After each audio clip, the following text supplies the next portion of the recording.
Hello, and welcome to my presentation for Tiny Homes LEED Certification, Requirements Analysis and Design Definition. My name is Matthew Easker, and I am the business analyst for this project. To begin this sprint out, we wanted to work on specifying and modeling our requirements. We modeled our requirements with the help of our friends over at houseplans.com, who built us a few prototypes. They designed a few options for us to look at during our requirement process.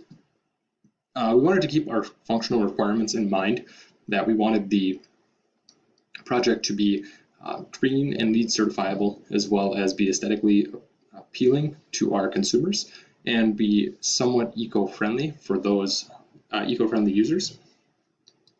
And this helps us keep our solution within our project scope. We don't want to exceed our 10% budget for the project.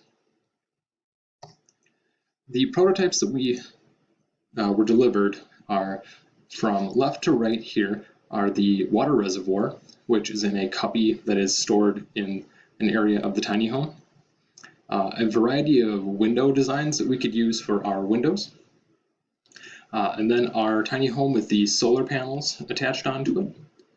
Then the far right up on top is a dual flush toilet that collapses underneath a sink to make for a nice compact package.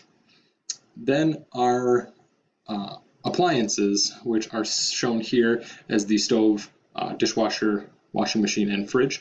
That's just a layout that we could use our Energy Star appliances as. So from there, we went on to verifying our requirements. We started out with the functional requirements that the product needs to be LEED and green certifiable. It needs to be within 10% budget. It also needs to be eco-friendly, so that way it applies to our end users, or appeals to our end users, as well as not adding more than a day of additional work for the build team.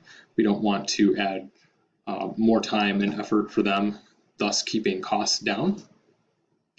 Next, we wanted to look at is the product readily available? So with our request for quote from our vendors, this helped us generate an idea last sprint of the possible supplier issues that we could run into. There's a few options that we have available to us that are in stock, some that they have some in stock right now, but they could run out. We'll hash those out a little bit later. And is the product LEED certifiable on its own? So this is a big requirement that we want to verify. We want to make sure that we don't have to combine two of these solutions together in order to get our deliverable for the project. Just because of our last sprint, we went over risk analysis, and by adding in two of these solutions, we're just upping the risk for something bad to happen between one of the options, making the project fail. So it's important that the solution is certifiable on its own. So then we wanted to validate our requirements. We started this out with producing a few assumptions. So it is assumed that the project or the solution will be LEED certifiable as well as green certifiable. It is assumed that it'll cost no more than 10% of our average unit's budget to install and implement and buy. It is also assumed that we will sell more units with our successful implementation of the solution. And it is also assumed that the solution will reduce our either energy output or just waste that is produced from the unit by 15%. So while we were validating these requirements, we wanted to work as in a review, in a formal review.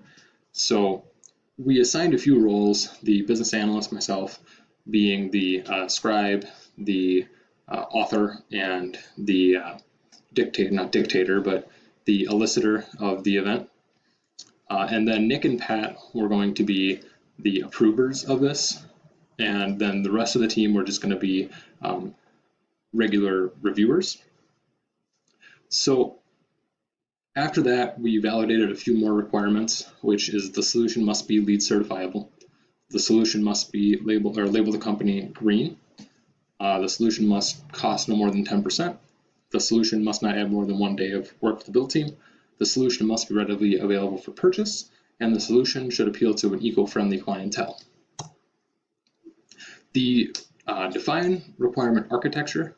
So we started out by discussing our solutions, and we wanted to look at which ones are the least risky down to the most risky. This way we can try to eliminate those risks the best we can. And we wanted to work around the project scope and all. Can we do that? At this stage of the project, I would highly advise against that. I would lock into one solution that falls within scope extremely well in order to be most successful. So the least risky of the solutions is going to be the solar, because it fits a lot of the criteria for the project scope. And then it is a tie between the windows, appliances, and dual flush toilets, because they aren't LEED certifiable, but they all fall within scope around that. And then the most risky is the water, because it falls out of scope in a lot of the areas. So that leads us into our analyze potential value and recommend solution. As a team, as a group, we got together and we looked at our project goals and why we initially set out to do this project. And then we looked at the value that each of these solutions will give. And if there's any potential growth of those, we might need to put bigger units out there depending on our clientele. If they want a larger unit, we might have to increase some size to fit their needs. So as a group, we came to the conclusion and recommended choosing the Tesla solar panels because they categorically fit the best out of all of our solutions so far. So I believe that that is the best solution that we have currently, and we should dive into that further and do further research and analysis on that for implementation. This concludes the presentation for Sprint 5. Thank you all for joining.